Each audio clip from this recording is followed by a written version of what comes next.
tapi tinggal digunakan untuk mencuci darah. Tadi prosesnya ada water filtrasi, water softening, deionisasi, masuk ke reverse osmosis, dilewatkan ke ultraviolet, lalu didorong ke pompa ke mesin ini untuk siap untuk mencuci. Itu harus water treatmentnya siap, airnya harus siap seperti itu. Oke, setelah listrik siap, air siap, mesinnya juga harus Siap. harus hidup, tidak rusak seperti itu. Pasnya sudah siap, listriknya, mesinnya ngadat, rusak, seperti itu aja. Mesin tiap hari kerja, mesinnya rusak juga ada seperti itu. Yang berikutnya adalah dari mesin, sistem dialisatnya juga harus sudah bagus.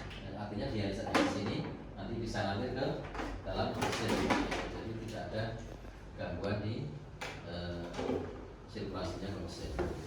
Setelah persiapan ini selesai, persiapan pasien. Apa yang persiapan pasien yang perlu disiapkan?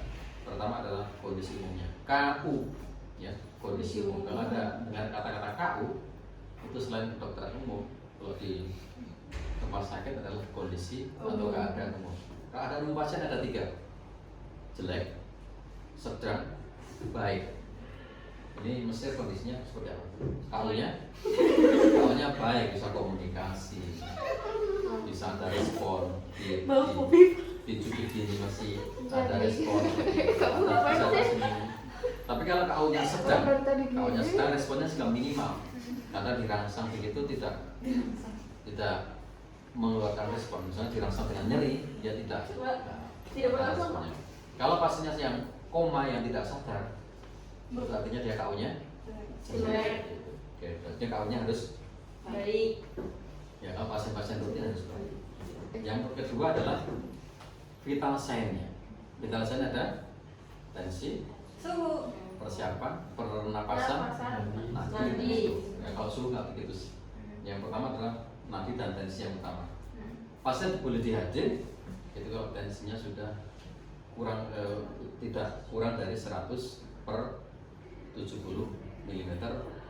Kalau 90 itu berarti pastinya perlu pengawasan lagi untuk menaikkan tensinya. Itu nggak layak. Ini udara yang begitu banyak di luar tubuh nanti semakin menurunkan tensinya. Nanti juga seperti itu. Kalau nadinya, nadinya lemah, kurang dari 40, layak adik. Enggak, artinya dia kekuatan jantung untuk memompa darahnya juga kurang. Artinya dia tidak layak.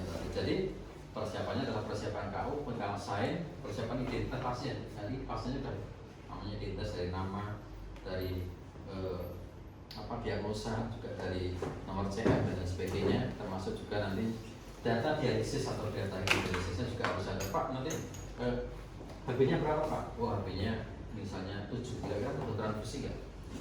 Butuh, makanya dia sebelum ada pun kita siapkan transfusi hasilnya. Kreatinnya tinggi, berarti dia pasien-pasiennya CKD seperti itu. Persiapan pasiennya sudah, baru setelah itu nanti persiapan alat yang digunakan untuk memberikan pelayanan tadi di pasien. Oke, mari kita mulai ya. Juga yang tidak kalah pentingnya adalah kita tanya berat badan pasien. Setiap pasien itu sudah tahu berat badan keringnya. Apa berat badan kering? Berat badan kering adalah berat badan tanpa puding, berat badan tanpa bengkak. Berat badan kering. Berat badan kamu berapa? 52. Namanya? Syafira, berat badan keringnya 52. Misalnya pasien Syafira seorang pasien HD misalnya punya berat badan kering 52, tetapi ginjalnya sudah terganggu. Dia minum sehari 3 liter yang dikencingkan 500. Yang sisanya di mana? Dalam tubuh, menumpuk di dalam tubuh menjadi udin. Berat badannya naik nggak? Naik. Saat mau HD, yang data yang penting lagi adalah berat badan pre-HD, nimbang pastinya. Safira nimbang. Oh ternyata 56. Ada kenaikan berat badan berapa? 4 kilo. Nah nanti 4 kilo tersebut sebagai patokan ultrafiltrasi yang akan diprogramkan di mesin HD ini yang akan dikeluarkan dari tubuh pasien seperti itu. Jadi setelah 4 jam atau 5 jam pasien HD ditarik dan didifusi darahnya akan nimbang lagi setelah HD berapa lagi? 52 kembali seperti itu. Jadi itu tujuan HD seperti itu. Ada mak-mak muda Pak, saya pengen berat badan saya jadi turun Pak. Apakah bisa dicuci Pak, diturunkan Pak. Bisa nggak? Iya. Kenapa? Karena ada udah. Karena bengkaknya bukan bengkak cairan, tapi bengkaknya karena bengkak lemak. Seperti itu. Sederhana. Nanti kalau saya bisa mencuci lemak salah guys nanti. Ya, gitu. Jadi dari body gas rumah ini jangan cuma menyuci air dan tidak bisa untuk mengeluarkan lemak seperti itu. Oke, pasien sudah siap, berat badan sudah siap. Sekarang kita persiapkan. Ini namanya tadi apa? Needle AP fistula. Ada needle inlet dan outlet 2 ya. Iya. Di artifact juga sudah ada nanti namanya pad seperti itu. Kita keluarkan semuanya. Oh, masih tinggal di sini tadi. Yang beresin tadi. Ini ya.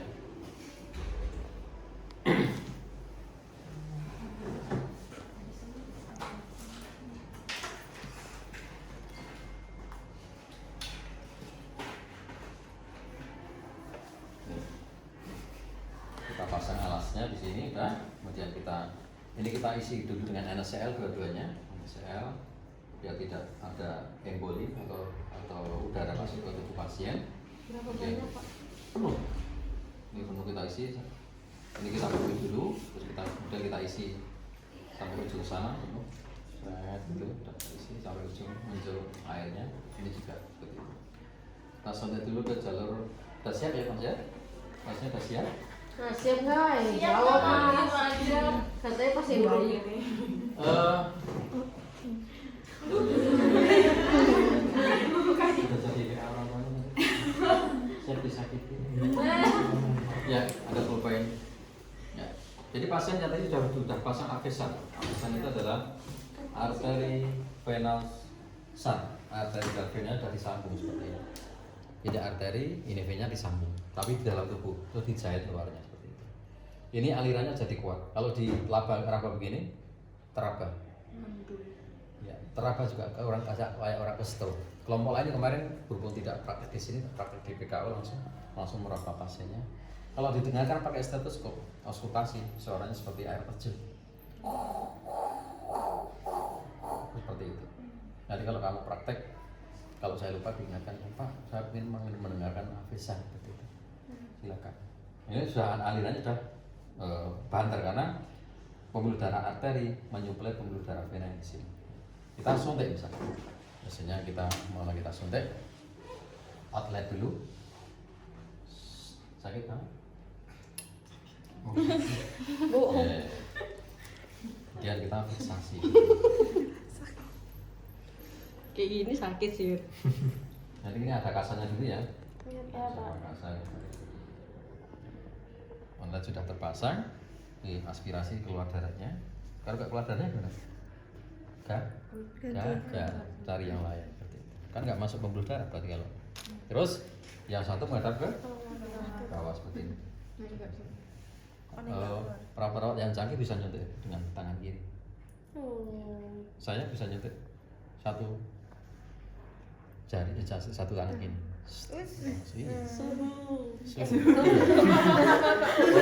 Orang nyebutnya saya itu suhu. Iya. Karena saya sudah puluhan tahun bekerja di situ. Ada pernah kunjungan dari rumah sakit lain, dari saya nyuntik itu terpanah. Bisa nyuntik di sini juga. Tangan kiri juga. Pernah saya. Panik. Sampai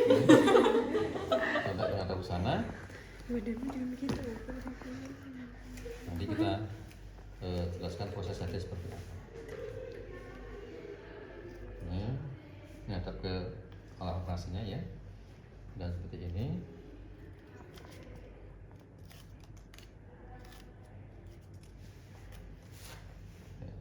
Jadi kalau sudah terpasang seperti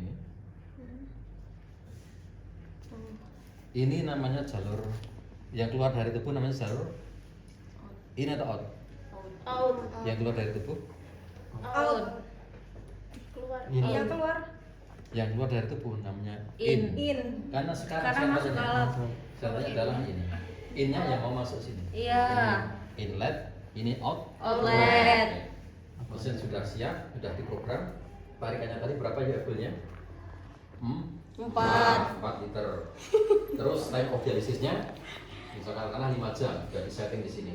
Heparinya menggunakan heparin standar 1000 unit per jam. Jadi sudah siap mesinnya, ganti framing.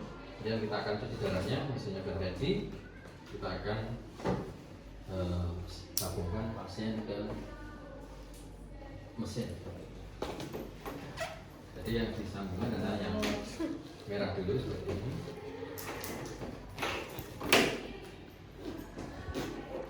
Ini yang merah kan merah yang ini kan, merah yang inlet yang keluar tubuh, yang mau masuk ke merah yang mau masuk ke ini Pak. ke tabung ya, ke dialiser atau ke HF. Oke. Sudah diprogram. Ini pompanya seperti ini. Ini pompanya. Namanya QB atau quick blood atau blood pump. Mesin yang ada di PKO sudah tidak model Nokia seperti ini. Sudah touchscreen ya. Masih. Kalau ini kan masih. Iya. Ini Nokia. Udah touchscreen. Yang semakin kesana semakin canggih juga. Kayak HP juga semakin kesana semakin canggih. Kayak motor juga semakin canggih. Mesin HP juga semakin Canggih. berhubung di Indonesia tidak ada layanan HD, makanya ya ini ya Biasa. biasa saja. Yang di PKO sudah touchscreen semuanya. Yang belum bisa cuma dia tinggal tiktokan sama YouTubean belum bisa. Mungkin suatu saat nanti Bapak lucu banget.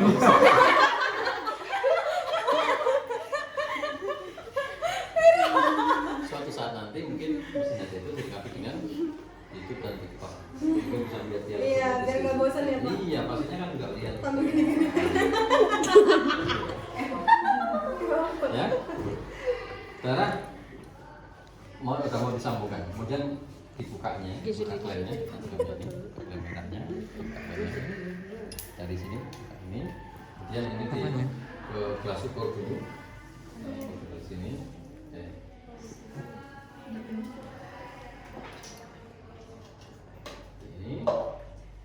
Ini kan yang saya juga ngalir, nanti udah ngalir di sini. Kemudian kita puter mesinnya dengan kecepatan 200 sampai 250, muter gitu. Ini yang muter yang ini ya, ini kan kalau ini kan nggak susah muter. Anggap saja ini muter. Gitu. Darah akan keluar dari sini. Darah menuju mana? Menuju ke Tabung. sini. Pintu yang Kalau atas fiber. ini. Pintu sang sini. Darah masuk ke sini. Saya ini hampir sampai ujung sini. Dihentikan. Klik, pipinya mati. Setelah pipinya mati ini diklem. Terus ini dihubungkan dengan yang jalur outline. Ini outline-nya, kemudian ini, kemudian diputar lagi, muter terus 250 meter, muter terus sehingga terjadi proses sirkulasi. Nah sekarang saya jelaskan proses saja. Proses saja adalah darah keluar dari tubuh pasien, masuk ke dalam dialiser lewat pintu ini. Terus dari sisi yang lain, mesin HD menyalurkan dialiser atau cairan pencuci ke dalam dialiser. Lewatnya mana? Lewat pintu yang ini. Iya. Ini nanti ditarik, disedot mesin, dialirkan ke sini.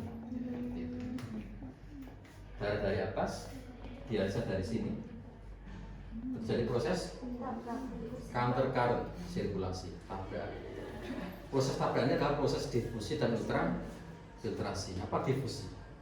Perpindahan zat dan pelarutnya dari konsentrasi tinggi ke rendah. Di dalam darah ada ureum, kreatinin, asam urat. Di dalam dialiser tidak ada ureum, kreatinin, asam urat. Iya. Artinya dia dari darah berpindah ke kompartemen dialiser tadi, itulah difusi. Iya. Dia juga ada proses ultrafiltrasi karena dia sudah diprogram tadi ultrafiltrasinya 4 liter. Darah yang kita kamu lihat merah itu kalau diteliti itu air, ada airnya, ada serumnya, ada elektrolitnya. Jadi zat-zatnya kecil, tinggal kalau diindahkan gini kan ada kuning, ada itu kan air. Kelebihan airnya dibuang lewat ini. Kemudian hasil sisa metabolisme tadi itu akan lewat pintu ini, ya. Ureum, kreatinin, asam urat keluarnya lewat kecomberan dan ke drainase. Sedangkan yang darah yang sudah dicuci nanti keluarnya lewat sini. Iya. Darah yang sudah bersih masuk ke yang biru ini ke dalam tubuh Manusia. pasien. Jadi seperti itu, muter seperti itu selama 4 sampai 5 jam. Sehingga dalam proses 4 sampai 5 jam seluruh darah pasien itu akan Kuras dan tercuci semuanya iya. seperti itu.